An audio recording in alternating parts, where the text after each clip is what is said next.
কেউ কেউ বলি বসে আনা রব্বুকুমুল আলা মান আসাদ্দু মিন্না কুওয়া, আমার চাইতে শক্তি আর কার আছে, আমার চাইতে শক্তিশালী আর কে হতে পারে, আর আমি হচ্ছি তোমাদের বড় প্রভু, এরকম বলে। আবার কখনো নিচে নামতে নামতে এত নিচে নামে, গাছ পাথর সাপ সিংহ বাঘ শিয়াল বিড়াল এগুলির সামনে মাথা নত করে। এখন এ মানুষের আসল পজিশনটা কি, মূল পজিশন কি? ঈমান তাকে পজিশন শিখায়। ঈমানের প্রথম উপকারিতা যেটা, সেটা হলো তার মধ্যে আত্মসম্ভ্রম, শখসিয়ত, পার্সোনালিটি সৃষ্টি করে দেয়, আত্মমর্যাদার উন্মেষ ঘটিয়ে দেয়। আল্লাহর প্রতি ঈমান মানুষকে দীনতা থেকে, হীনতা থেকে, নীচতা থেকে উদ্ধার করে মর্যাদার উচ্চ শিখরে আরোহণ করিয়ে দেয়। সে অন্যের নিকটে হাত পাতত, সে গাছের সামনে মাথা নত করত, সে পাথরের সামনে মাথা নত করত, সাপকে ভয় পেত, সাপকে পূজা করত। কিন্তু যখন এই মানুষটি আল্লাহর উপরে ঈমান আনলো, যখন এই মানুষ পড়ল লা ইলাহা ইল্লাল্লাহু মুহাম্মাদুর রাসূলুল্লাহ, জোরে পড়েন না লা। মাইকটা আমার কানে আওয়াজ আসে না, কি জোরে আওয়াজ হচ্ছে, সেই জন্য আমার অসুবিধা হচ্ছে। এমন হওয়া উচিত যাতে আমি শুনতে পাই। এই কালেমা যখন পড়লো, তখন সে নিজেকে চিনতে পারলো, সে বুঝতে পারলো যে আমি যাদের সামনে মাথা নত করি, যাদের সামনে আনুগত্য করি, এগুলি তো আবার আর একজনের গোলাম। আল্লাহ রাব্বুল আলামিন কোরআনে কারীমের মধ্যে বলেছেন ইয়াবতাগুনা ইলা রাব্বিহিমুল ওয়াসিলা। আল্লাহ পাক বলেন, যারা নাকি মানুষগুলি যার সামনে মাথা নত করে, যাদেরকে প্রভু বলে, দেবতা বলে, উচ্চ শক্তি সম্পন্ন মনে করে, যাদের পেছনে ঘুরে, যাদের কাছে হাত পাতে, তারাই তো আবার আল্লাহর কাছে যাওয়ার জন্য ওসিলা তালাশ করে। সুতরাং তার ভুল ভেঙে যায়। সে তখন দেখতে পায়, সে তখন বুঝতে পারে যে একজন এমন শক্তি আছে, একমাত্র তার কাছেই মাথা নত করতে হয়, আর কারো কাছে করা যায় না। কোরআনে কারীম বলছে ইন্নাল্লাযীনা তাদউনা মিন দুনিল্লাহি ইবাদুন আমসালুকুম। আমি আল্লাহকে বাদ দিয়ে তোমরা যার অনুসরণ করো, আমি আল্লাহকে বাদ দিয়ে তোমরা যাকে ডাকো, নিজের হাজাত পুরা করার জন্য, নিজের উদ্দেশ্য পুরা করার জন্য, মনস্কামনা পূর্ণ করার জন্যে আমি আল্লাহরে বাদ দিয়ে যাদের ডাকো, ওরা তোমার মতো আমার গোলাম। তুমি যেমন আমার গোলাম, ওটাও আমার গোলাম।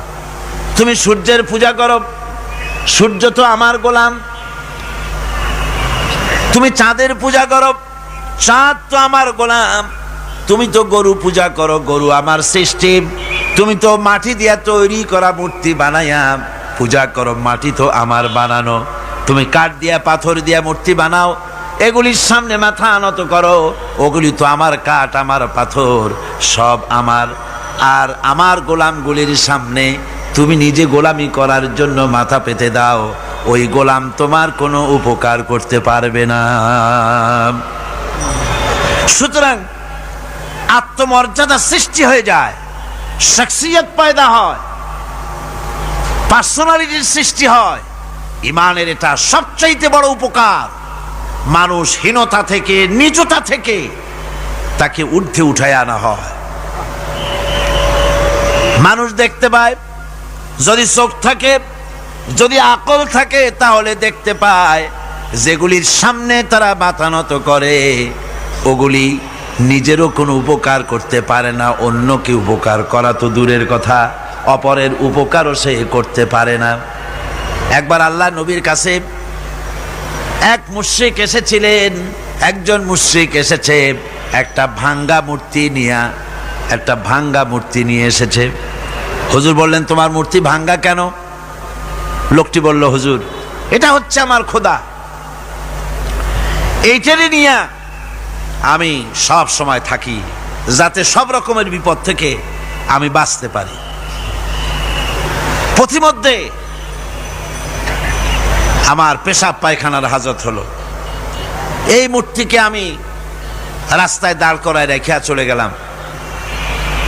পেশাব পায়খানার কাজ শেষ করে এসে দেখি যারে আমি খোদা বলি, যে আমারে যে বিপদ দিয়ে বাঁচাবে, তার মাথা থেকে পা পর্যন্ত একদম ভিজা। ভাবলাম নিশ্চয়ই কোনো বরকতের পানি ছাড়া আর কি হতে পারে। এটাকে বরকতের পানি মনে করে আমি যখন চাটা আরম্ভ করলাম, চাটতে গিয়ে দেখি কেমন টক টক লাগে, আর একটা উদ্ভট উৎকট একটা দুর্গন্ধ, অ্যাসিডের মতো ঝাঁঝালো গন্ধ। জিনিসটা কি? চিন্তা করলাম, পানিটা যদি বরকতের হবে তাহলে তো এই রকমের গন্ধ হওয়া উচিত না। পরে এদিক ওদিক তাকায় দেখি দূরে একটা কুকুর দাঁড়ানো আছে, আর তার নিচের থেকে পানি টপকাচ্ছে। তখন বুঝলাম যে এটা কোন বরকতের পানি। কয়, হুজুর মেজাজটা খারাপ হয়ে গেল, ঠ্যাংটা ধরে একটা আছাড় মারলাম। কুত্তার পেশাব দিয়া তুই নিজেরে বাঁচাইতে পারিস না, আমারে বাঁচাবি কেমনে? ওর জেহেন খুলে গেছে। হুজুর সাল্লাল্লাহু আলাইহি ওয়াসাল্লাম হেসে দিলেন। হাদিস শরীফে এসেছে, এই একদিন হুজুর হেসেছিলেন যখন তার দন্ত মোবারক সব বিকশিত হয়েছিল। হুজুর বলছেন, আমার কাছে কেন এসেছো তোমার এই ভাঙ্গা খোদারে নিয়ে? লোকটি বলছে, হুজুর আমি বুঝতে পেরেছি, আমি তো ভুলের মধ্যে ডুবেছিলাম, আমি বুঝতে পেরেছি এগুলি তো আসলে কিছুই না, আমি সত্যের সন্ধানে এসেছি, সত্যের আলোকে আমাকে পৌঁছে দেন।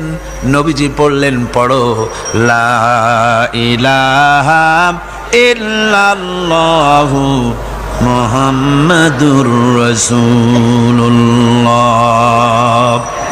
এরা আপনাকে কি সাহায্য করবে? ও তো নিজের সাহায্যই করতে পারে না। কথা ঠিক কিনা? জোরে বলেন, পারে? পারে না। ও নিজেরই নিজে বাঁচাতে পারে না, আপনারে বাঁচাবে কেমন? এই জন্য ইমান যখন আনে, ইমানের সবচাইতে বড় উপকারিতা হচ্ছে মানুষকে আত্মমর্যাদা দিয়ে দেয়। তার সম্মান, নিজের সম্মান সে বোঝে, সে বুঝতে পারে যেহেতু ক্ষমতা দুনিয়ায় কারো নাই, ক্ষমতার মূল উৎস আমার আল্লাহ রাব্বুল আলামিন। আল্লাহ পাক বলেছেন, আন্নাল কুওয়াতা লিল্লাহি জামিআ। সমস্ত ক্ষমতার উৎস কে? সন্দেহ আছে? আপনারা যেভাবে আল্লাহর নাম জিজ্ঞেস করলে যেভাবে বলেন, তাতে মনে হয় কিসের ফেব্রুয়ারিতে রোজা আসবে? রোজা এখনই শুরু হয়ে গেছে। আপনারা ভাতও খান নাই, ইফতারও করেন নাই, সেহরিও কপালে জোটে নাই, এমনই দুরবস্থা। এরকম তো হওয়া উচিত না। আমি তো দীর্ঘদিনের লালিত স্বপ্ন ইসলামের বিপ্লব হবে চট্টগ্রাম থেকে, আর সেই মুজাহিদরা যদি আল্লাহর নামটা নিতে, যদি মহব্বতের সাথে না নিতে পারে, তো একটা কথা হইল। জোরে সরে বলেন, সমস্ত ক্ষমতার উৎস কে? হ্যাঁ, এবার না বোঝা গেল যে পারবেন। আল্লাহ পাক হচ্ছেন সমস্ত ক্ষমতার উৎস। এইটা যদি বিশ্বাস করেন, তাহলে আপনাকে পরাভূত করতে পারে, পরাজিত করতে পারে এমন ক্ষমতা এই পৃথিবীতে কারো। আল্লাহ রাব্বুল আলামিন বলেছেন, ওয়ামা লাকুম মিন দুনিল্লাহি মিন ওয়ালিয়্যিন ওয়ালা নাসীর। তিনি ছাড়া তোমাদের কোনো অভিভাবকও নাই, সাহায্যকারীও নাই। মুমিনের ওলি কে? মুমিনের অভিভাবক কে? সাহায্যকারী কে? আল্লাহ পাক। আমার বন্ধুগণ, সুতরাং পার্সোনালিটি তৈরি হবে। ইমানের সবচাইতে বড় উপকারিতা, প্রথম উপকারিতা হচ্ছে এই মানুষকে ব্যক্তিত্ব সম্পন্ন করে দেয়। সে কাউকে ভয় করে না, সকলে তারই ভয় পায়। কয় সুবহানাল্লাহ। আল্লাহ রাব্বুল আলামিন বলেন, ওয়াইন ইয়ামসাসকাল্লাহু বিদুররিন ফালা কাশিফা লাহু ইল্লা হুয়া ওয়া ইউরিদিকা বিখাইরিন ফালা রাদ্দা লিফাদলি। আল্লাহ পাক বলছেন, আল্লাহ রাব্বুল আলামিন তোমাকে যদি কোনো বিপদ দেন, এই বিপদ থেকে তোমাকে কেউ মুক্ত করতে পারবে না, কেউ বাঁচায় দিতে পারবে না। আল্লাহ যদি তোমার জন্য বিপদ রেখে দিয়া থাকেন, এই বিপদ থেকে বাঁচাবার ক্ষমতা কারো নাই। আর আল্লাহ যদি তোমাকে কোনো কল্যাণ দিতে চান, তাহলে সেই কল্যাণ প্রতিহত করতে পারে, সে কল্যাণের পথে বাধা দিতে পারে। আকাশে জমিনে এমন কেউ নাই। সুবহানাল্লাহ পড়ে। কাজে শক্তি তো সবটাই আল্লাহ রাব্বুল আলামিনের, ক্ষমতা সবটা কার? আল্লাহ সুবহানাহু ওয়া তাআলা। কল্যাণও করেন তিনি, আর অকল্যাণ যদি করেন, সে অকল্যাণ থেকে বাঁচবার উপায় নাই। কল্যাণ যদি করতে চান, ঠেকাবারও কারো উপায় নাই। মুমিন ব্যক্তির আত্মমর্যাদা এভাবে বেড়ে যায় ইমানের কারণে। এতটা ইমানের কারণে তার আত্মমর্যাদাটা এত বেড়ে যায় যে সে হক কথা বলতে গিয়া রিজেকের চিন্তা করে না, চাকরির চিন্তা করে না।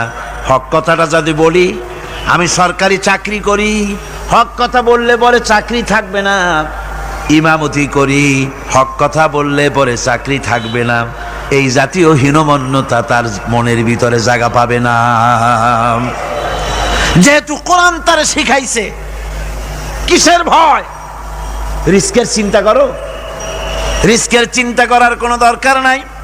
কোরআন তোমাকে বলে দিয়েছে, ঈমান এনেছো তুমি যার উপরে, ইন্নাল্লাহা হুয়ার রাজ্জাকু যুল কুওয়াতিল মাতিন। নিশ্চিতভাবে আল্লাহই হচ্ছেন মহান রিজেক দাতা। নিরঙ্কুশভাবে রিজেকের চাবিকাঠি তারই হাতে। তা আমার রিজেক যদি আল্লাহর হাতে হয়, এটা যদি বিশ্বাস করি, তাহলে মেম্বরের উপরে দাঁড়িয়ে হক কথাটা বলতে ভয় পাই কেন? চাকরি করি, হক কথাটা বলতে পারি না কেন? সরকারের কাছে আমার রিজেক নয়, সেক্রেটারির কাছে, মুতাওয়াল্লির কাছে আমার রিজেক নয়। আমার খাদ্য কার কাছে? আমার রিজেক কার কাছে? এটা হলো সবচেয়ে বড় ভয়। ইমানের দাবি করে ঠিক, ওয়াজ নসিহত করেও ঠিক, মানুষকে উপদেশ দেয়ও ঠিক, কিন্তু মনের মধ্যে ভয় একটু থেকেই যায়। যদি চাকরিটা যায়, তাহলে বিবি বাল বাচ্চা নিয়ে বাঁচবো কেমনে? এটা থাকে মনের ভিতরে এক চিন্তা। একজন টিচার তার ছাত্রদেরকে শিখাইছিলেন যে বিসমিল্লাহর এত ফজিলত, নদীর উপর থেকে বিসমিল্লাহ বলে হাঁটে গেলে তাও হাঁটে যাওয়া যায়, খেওয়ার নৌকা ছাড়াই পানির উপর দাঁড়িয়ে যাওয়া যায়।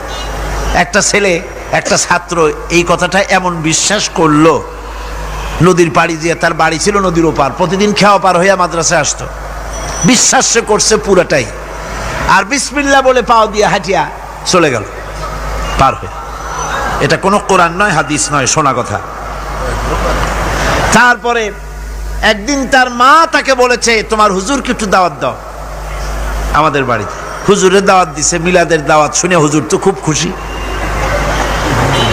তারপরে ছাত্রের সঙ্গে রওনা হয়েছে।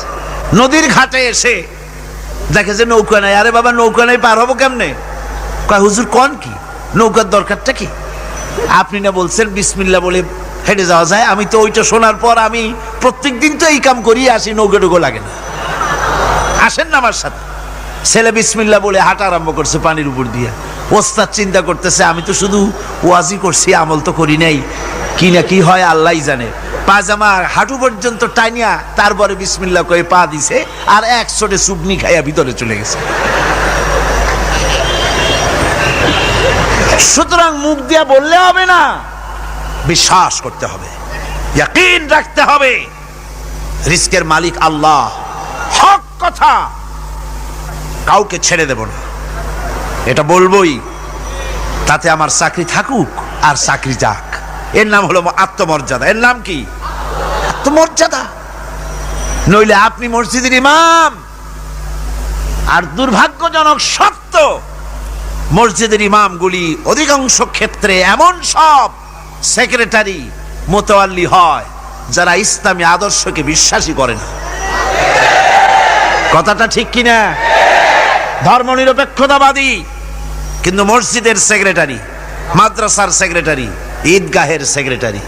কারণ মুসল্লিরা ভাবে ওনার পয়সা বেশি, ওনারই নেতা বানানো উচিত।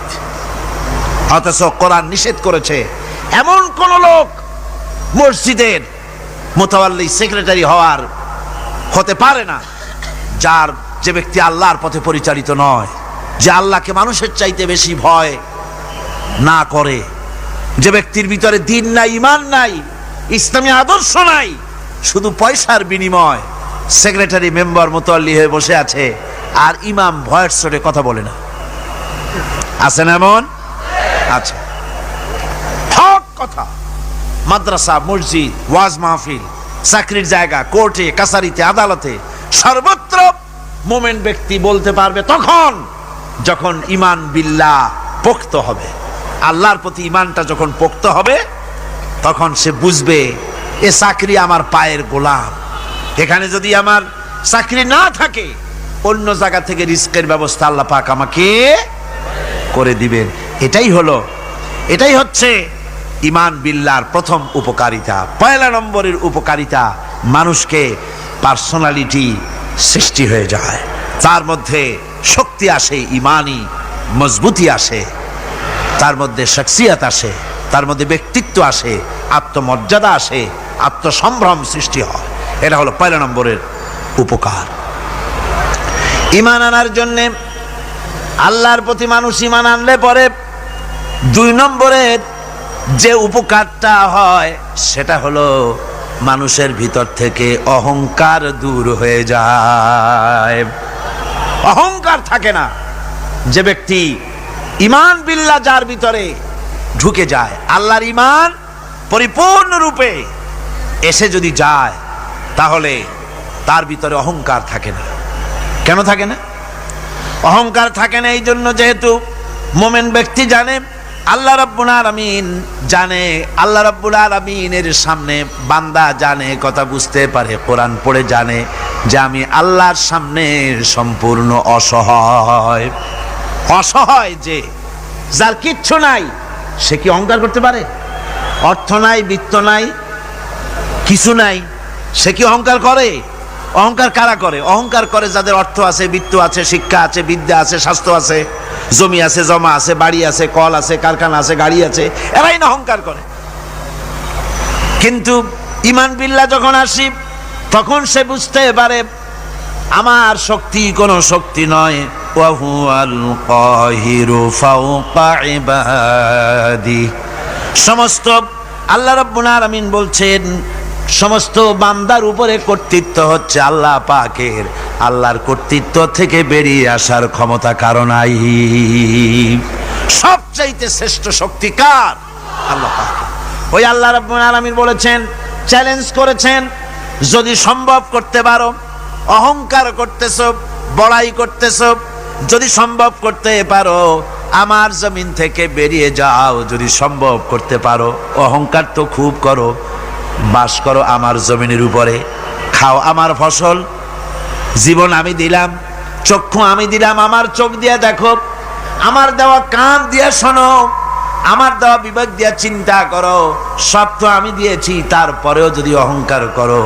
ইয়া মাশারাল জিন্নি ওয়াল ইনসি ইন ইসতাতাতুম আন তানফুযু মিন আকতারিস সামাওয়াতি ওয়াল আরদ ফানফুযু লা তানফুযুনা ইল্লা বিসুলতান।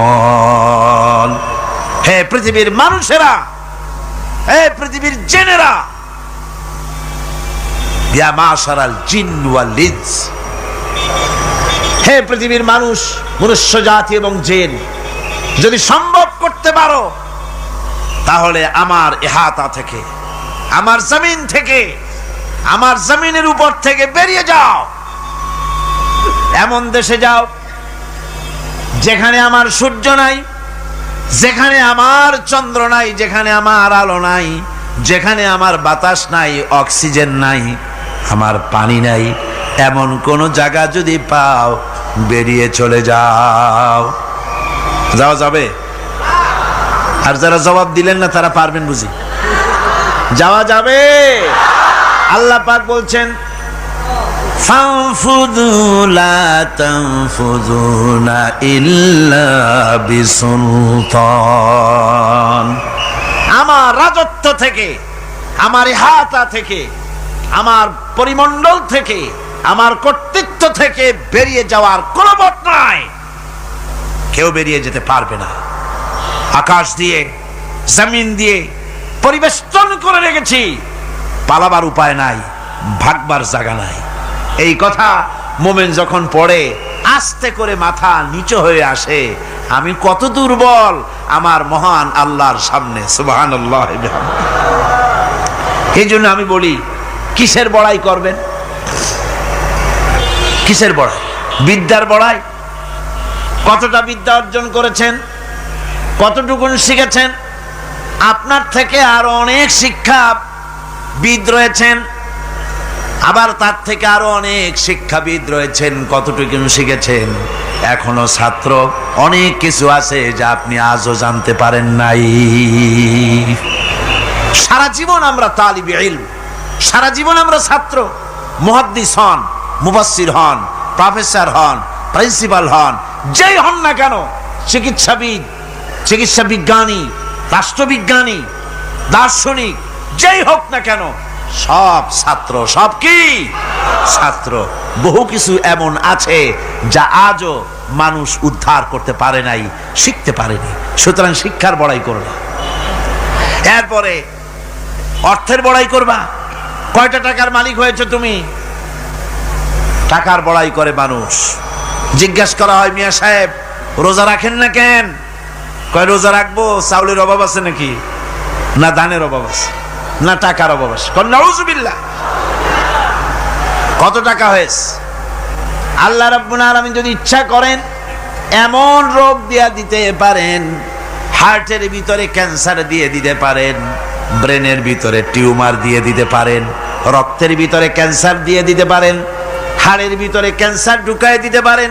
এমন রোগ হয়ে যেতে পারে ডাক্তারের 14 গোষ্ঠী গুলে খেলেও রোগ ভালো হবে না।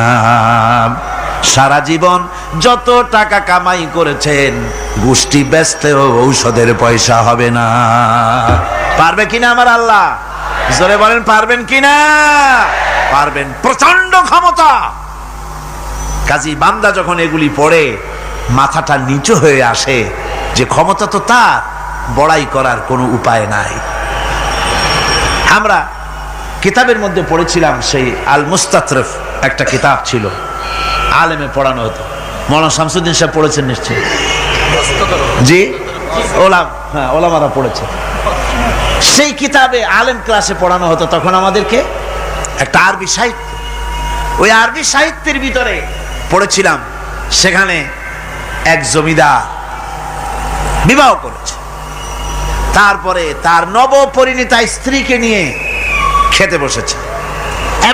এমন সময় এক ভিক্ষুক এসেছে।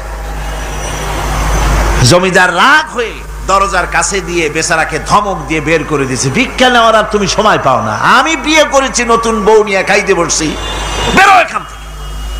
গলায় ধাক্কা দিয়া ফালাইয়া তারপরে তাড়াই দিছে। বাস কয়েক বছর পর এই জমিদারের জমিদারি গেল, টাকা গেল, পয়সা গেল, সব শেষ।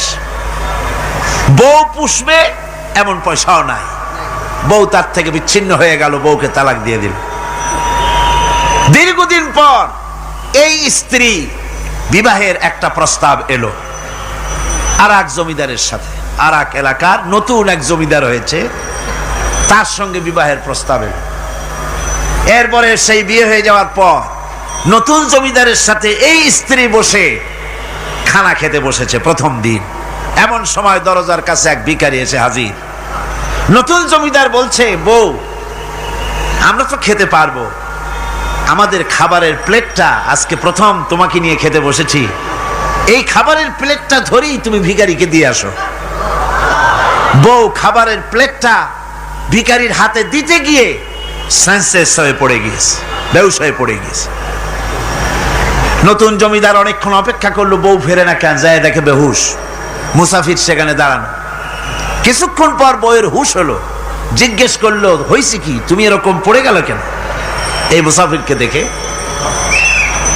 বউ বলতেছে, আল্লাহর কসম, তুমি যখন আমাকে প্লেট ভরা খাবার দিয়ে পাঠাই দিলা ভিক্ষুককে দেওয়ার জন্যে, যারে ভিক্ষা দিতে গেলাম, আল্লাহর কসম করে বলি এ হচ্ছে আমার সেই প্রথম স্বামী।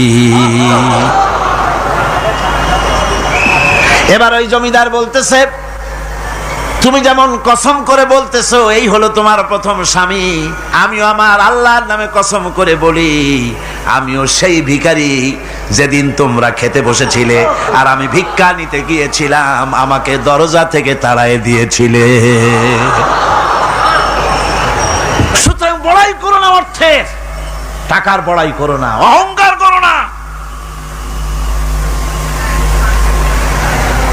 স্বাস্থ্যের বড়াই করো না, স্বাস্থ্য ভালো, অহংকার করো না। আল্লাহ যদি ইচ্ছে করেন এক রাত্রের মধ্যে মাত্র আধা ঘন্টা 15 মিনিটের ভিতরে কয়েকবার পাতলা দাস্ত দিয়া জনমের মতো শেষ করে দিতে পারেন, পারেন কিনা? সুতরাং মানুষ ঈমান বিল্লাহ, আল্লাহর প্রতি ঈমান মানুষকে এভাবে বিনয়ী করে দেয়। কোন আলহামদুলিল্লাহ। অহংকার বলে কিচ্ছু থাকে না তার, সে আগে সালাম দেয়। ঈমান বিল্লাহ, যার মধ্যে ঈমান, আল্লাহর ঈমান ঢুকে যায়, তার আগে কেউ সালাম দিতে পারে না। রাসূলুল্লাহ বলেছেন, যে ব্যক্তি আগে সালাম দেয় সে অহংকার মুক্ত। জোরে বল সুবহানাল্লাহ। এখন তো সালাম শুধু পেতে চায়। দারোগা চিন্তা করে পুলিশেরা আমারে সালাম দেবে, আমি ওরে সালাম দিতে যাব কেন? ও প্রত্যেকদিন আমারে দেয় স্যালুট, আমি দেবো ওরে সালাম, একটা কথা। এসপি মনে করে ইন্সপেক্টররা আমারে সালাম দিবে, আইজি মনে করে এসপিরা আমারে সালাম দিবে, প্রেসিডেন্ট মনে করে মন্ত্রীরা আমারে সালাম দিবে, হুজুররা মনে করে মুরিদরা আমারে আগে সালাম দিবে। না, এটা সুন্নাতের খেলাফ। রাসূলুল্লাহর আগে কেউ সালাম দিতে পারে নাই। জোরে কোন সুবহানাল্লাহ। আগে সালাম দাও।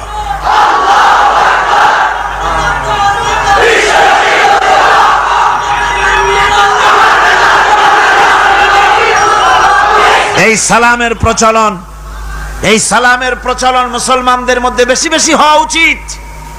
আপনারা সালামের প্রচলন চালু করে দিবেন, বেশি করে চালু করবেন। বউরে সালাম দিবেন, বউ আপনাকে দেবে। ঘরের মধ্যে ঢুকবেন, ঢুকেই বলবেন আসসালামু আলাইকুম ওয়া রাহমাতুল্লাহি ওয়া বারাকাতুহু।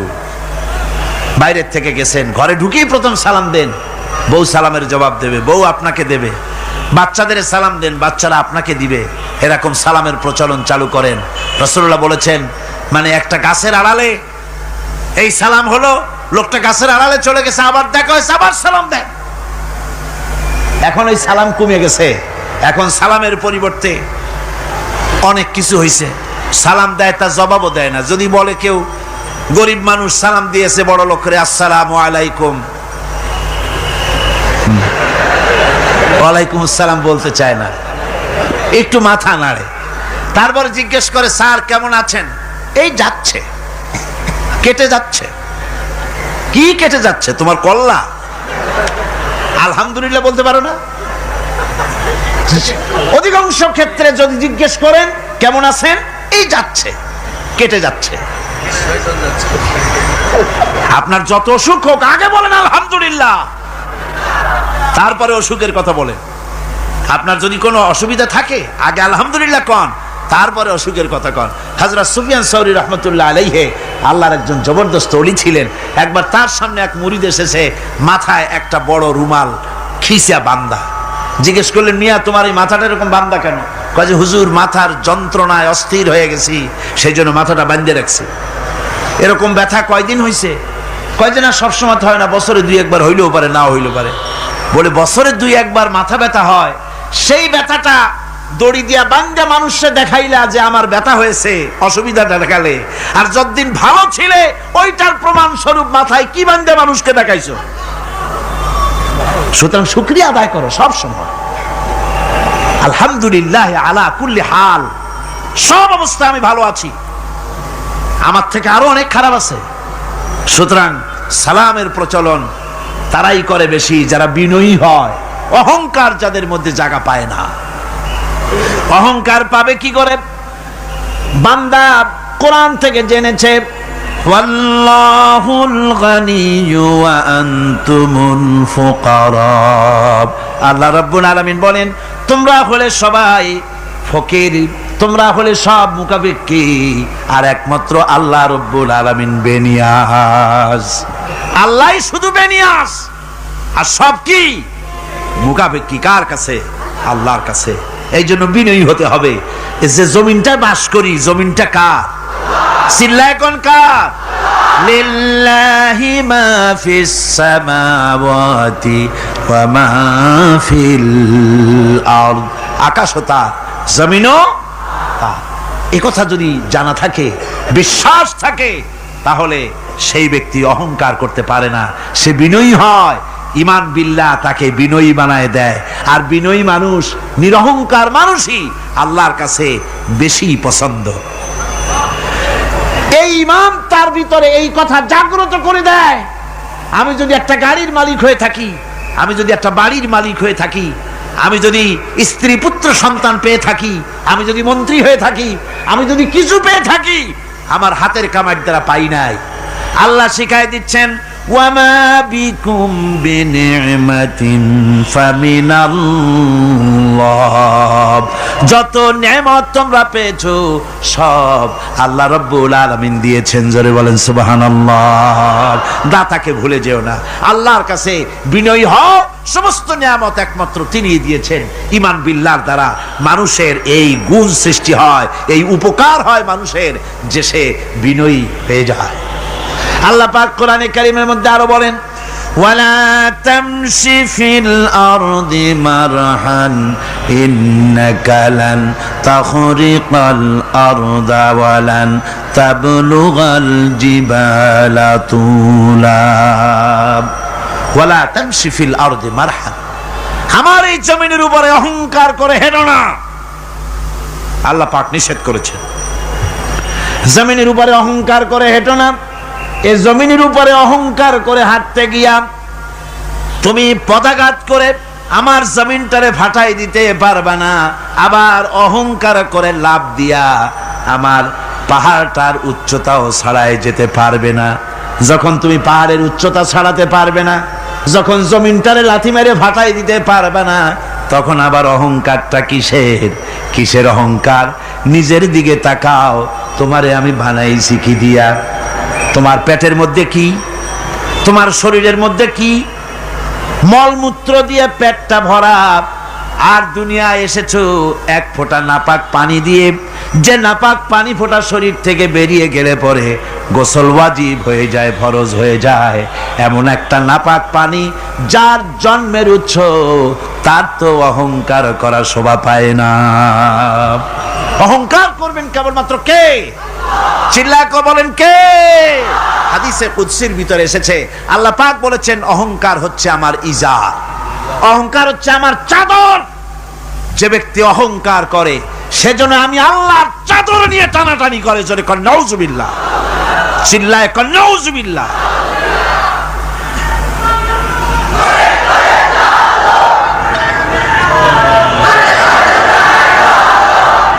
আমার বন্ধুগণ, আল্লাহ রাব্বুল আলামিন কোরআনে কারীমের মধ্যে বলেছেন, আমার সঠিক বান্দা যারা, অহংকার তাদের মধ্যে থাকে না। ওয়া ইবাদুর রাহমানিল্লাযীনা ইয়ামশুনা আলাল আরদি হাওনা। রহমানের বান্দা যারা, আমি আল্লাহ পাকের গোলাম যারা, তারা জমিনের উপরে খুব বিনয়ের সাথে চলে। তাদের চলাফেরা দেখলেই বোঝা যায় লোকটা বিনয়ী, আল্লাহর বান্দা। সুবহানাল্লাহি ওয়া বিহামদিহি। কি বলেন? মানুষের চলাফেরা, চাহনি, ওঠা বসা, কথাবার্তা দেখলেই বোঝা যায় না লোকটা কি চরিত্রের? বোঝা যায়। এক পদের মানুষ আছে, গম্ভীর হয়ে বসে থাকে, মনে হয় যেন নবজাদা নসরুল্লাহ খানের শালা। নামাজ নাই। কি হয়েছে? মাইক এমনি আজকে আমি নিজেও টের পাচ্ছি, আমি মাইকের আওয়াজ নিজেও পাচ্ছি না। মাইকটা ভালো করে দেন মাইকের অপারেটর, আর জোরে সোরে একটু জিকির করেন লা ইলাহা ইল্লাল্লাহ, লা ইলাহা ইল্লাল্লাহ, লা ইলাহা ইল্লাল্লাহ।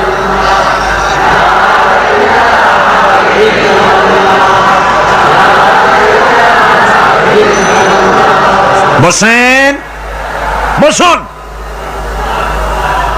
লা ইলাহা ইল্লাল্লাহ, লা ইলাহা ইল্লাল্লাহ, লা ইলাহা ইল্লাল্লাহ,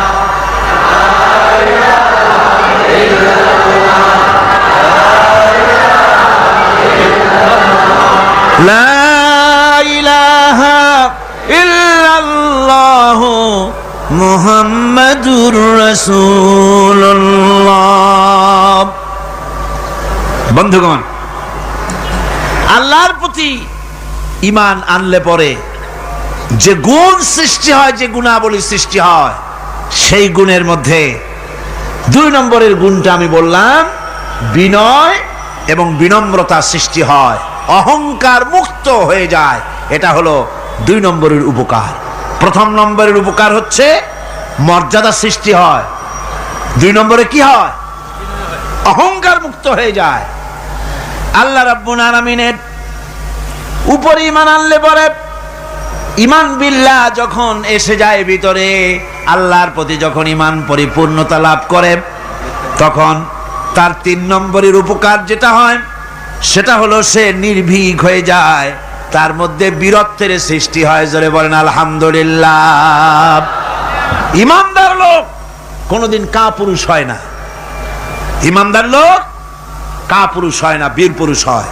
আর পৃথিবীতে কাপুরুষেরা কোনো ইতিহাস সৃষ্টি করতে পারে না। বীর পুরুষ জীবনে মরে একবার, আর কাপুরুষ মরে জীবনে বারবার। পাতিশিয়ালের ডাক শুনে চিত হয়ে পড়ে। ট্রাকের টায়ার পাংচার হয়েছে, আওয়াজ শুনে হার্ট ফেল করে। এই হলো যারা নাকি ঈমানের দিক থেকে দুর্বল, তাদের এই অবস্থা।